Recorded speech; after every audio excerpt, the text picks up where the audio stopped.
Okay, so this probably wasn't on your bingo card today, but how about a reservoir engineering lesson using scrub daddies? Yes, a reservoir engineering lesson using scrub daddies.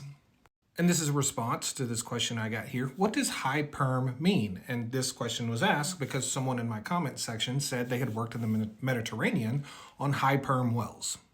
High perm means high permeability, and permeability is the ability of fluid to flow through rock. And we are going to imagine that these are three distinct and different kinds of rocks. These two happen to be stuck together, almost like a geologic formation, right? Yeah. So we're going to talk about permeability, which is measured in darcies or millidarcies. We're going to talk about porosity. We're going to talk about fluid viscosity. And so, like I said, the permeability is measured in darcies or millidarcies, and the viscosity of the fluid, that's measured in centipoise. So we are going to look at this scrub daddy. We're going to call it a rock, and I'm going to try to hold it up real close. And do you see all of these little spaces within this sponge? All these little bitty tiny spaces that exist in here. These are like pores, and rocks have pores. If you look at them under a microscope, they might look like this without the smiley face. If you see a smiley face, get the hell out of there. And the porosity measurement is the size of the space that exists within these tiny pores in this rock. That is the porosity, the size of the space. How much space is inside those pores? How much space is that? That's the porosity. The permeability is the ability of the fluid to flow through this. So fluid is hitting the rock here, and there's a certain amount of it that's coming out here. If you put a lot of fluid here and a lot of fluid comes out, that's high permeability. That means the fluid can easily flow through it. Now, when we talk about centipoise and we talk about fluid viscosity, the lighter the fluid that's coming through the rock and out this other side, the lighter that fluid, the easier it's going to be to flow through this. The heavier, more thick, more dense the fluid, the harder it's going to be to flow through this. So, high permeability is not just a measure of the space in the rocks and the porosity, because it has to be paired with the viscosity of the fluid or gas that exists within the source rock. Now, if we look at what we're going to call these two rocks, you can see a significant difference between the two. This one is very porous, right? It has high porosity. It has a lot of pores with larger spaces, and this is very tight. You see this? You don't see all of these big pores. This one may actually have more pores in it, but they're much smaller and they're much tighter.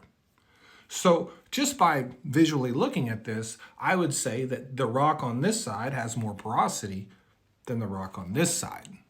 Now, the one thing I cannot simulate in this experiment is pressure. You have to remember that pressure also exists within the rock. But we're going to pour water into this rock, and we're going to see how much comes out the bottom, right?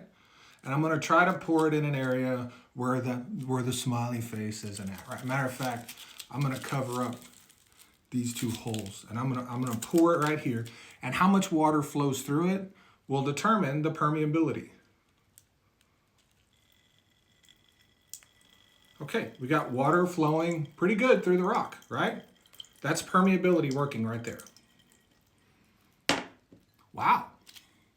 Now, what I would like for you to imagine when I was pouring that water through this rock, what that would have looked like if there was like 8,000 pounds of pressure forcing that water through it, and we weren't just using the specific gravity of the water for our permeability measurement. So we saw what we saw with this very porous, what appears to be good permeability rock, right? We saw that. And now we're going to do it with these two rocks. And remember, when I pour it through here, it's got to go through this rock, which upon visual inspection appears to have much less porosity than this rock, right? Right. Okay, so let's do this. We're going to pour this right here. I want you to watch how much water escapes out the bottom. Look at that. It's not very much at all. It's actually running off the side, which means it's not going through the rock itself. That means that this rock, because I'm pouring this fluid in here, this rock is has much less permeability than this rock because fluid is not able to flow through it as easily as it is with this one. And keep in mind, I'm just using tap water. Imagine if we were using a very heavy oil and trying to pour that through this, you would never get, none of that oil would come through this rock at the bottom. I mean, it would escape through these holes, but it wouldn't make it through these spaces here. So this would be, right here, very low perm. This rock here is high perm with water. What would happen if we tried to pour oil through it? It would reduce the permeability of it because it's not just the porosity and the spaces that exist inside the rock. It is also the ability of the fluid that exists in the source rock to flow through it.